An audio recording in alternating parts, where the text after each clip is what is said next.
Programs that have been here before. That's the theme of tonight's WIAA Level 3 playoff action. The names will sound familiar for this time of year. The only question is, will the results be the same? We start in Division 2 in Warrior Stadium as Waunakee hosts Badger. First quarter, the Warriors open the scoring off the play action. Casey Marksberry finds a wide open Jacob Royston for the touchdown. 7-zip Waunakee. Badger comes back, though, via the pass. Mason Dumez goes deep down the sideline to Jonathan Jones. The gain all the way down to the 1-yard line. Badger will punch it in to tie the game at 7. So Waunakee retakes the lead using an aerial assault of its own. Marksberry deep down the middle to a wide open Tyler Mays for the 47-yard TD, 14-7. Badger not going away, however. Another big pass play does the damage. Dumez to a lonely Tyler Van de Velde. 88 yards later, game is tied at 14 apiece. Badger wins on a field goal in overtime, 24-21. Division 3, a Week 7 rematch between Mount Horeb Barneveld and Reedsburg. Beavers won the first time around. Looking good here. First play, Beavers. John Peterson takes the handoff, and away he goes. Got to speed up to keep up with this guy. Takes it all the way down, an incredible run, 7-zip Reedsburg. Vikings will come back. A few yards out, Matt Blom finds his head, puts his head down, and scores. Mixed extra point makes it 7-6 Reedsburg. And the Beavers respond. Pitch goes to Peterson. The Jets turned on. He'll go all the way again. Another long touchdown run, and the Beavers do it, winning again. This time 38-12, the final over the Vikings. Speaking of familiar faces in familiar places, Division 4 features a rematch that the first time around was a one-sided affair. Would it be a different tune this time around? Our Ryan Wing joins us with the answer and the highlights in our big game. Rob, when these two met up in the final week of the regular season with the Capital North title at stake, Lodi wasted little time jumping out to the early lead, scoring on the game's second play en route to the 37-7 victory. The Cardinals looking to advance to Level 4 for the first time since their state title back in 1996. Second drive of the game for Lodi. Garrett Schreiber rolls out, but his pass picked off by Noah Coughlin. He jumps the route for Columbus, goes 28 yards for the lead. Lodi, though, up 9-7 in the third quarter. First play after a Blue Devils fumble, the Cards get tricky. The reverse to Coughlin, the stiff arm here. Very wet, muddy field. He's able to cut it back upfield, go 35 yards. They retake the lead 14-9. Home team facing a 4th and 8 with under 5 to play. Schreiber able to connect with his tight end, Derek Paulson. That's the first time all game, and it barely moves the chains. They bled the clock down, and then Garrett Wagner. As time expires, the 24-yard field goal is good. He was the entire offense for Lodi. They survive in a thriller, 15-14. I had faith in the line. I knew they'd get it down. All I had to do was put it through. Oh, my God, that's amazing. Oh, I'm speechless right now.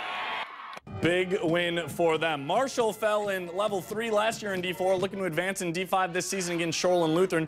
Cards knocking at the door on the 3.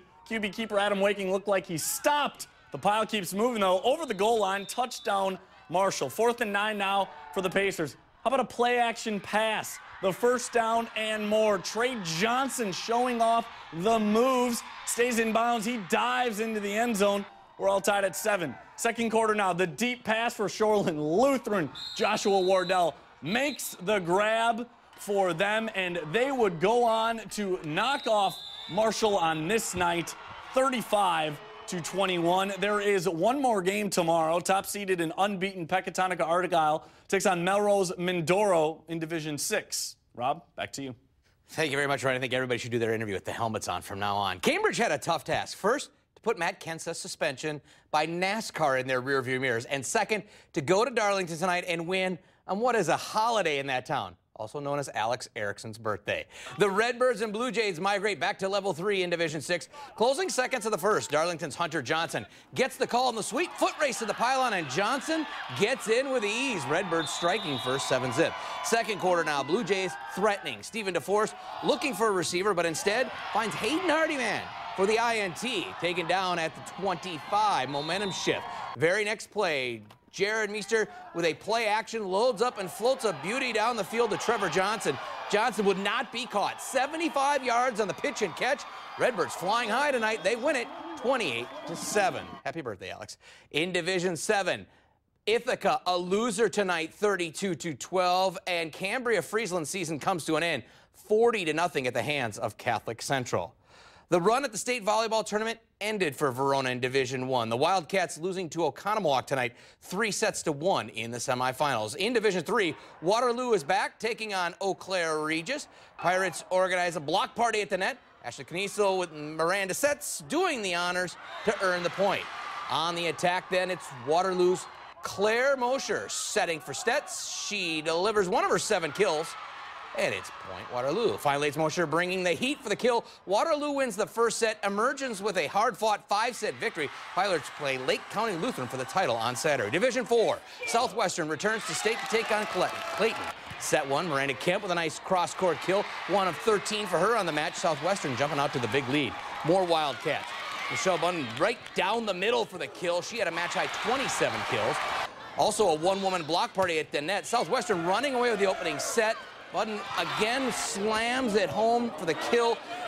They close it out 25-10 in the first set and go on to get the win, take on now Newman Catholic for the championship. Over in Milwaukee, the boys state soccer tournament, Milton taking on Whitefish Bay in Division II, and it was as if the field was tilted in the wrong direction. Not for the Redhawks today.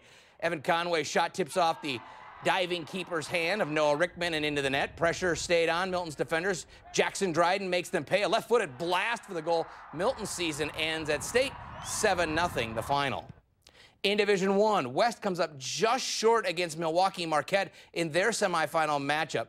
All championship games are tomorrow in Milwaukee. Also tomorrow, girls swimming sectionals springing into action. Ryan will have all those highlights for you on our Saturday news at 6 and 10. Still to come on this show, the Badgers try to outrun the Turtles tomorrow on Maryland, and a hair-raising preview when we return.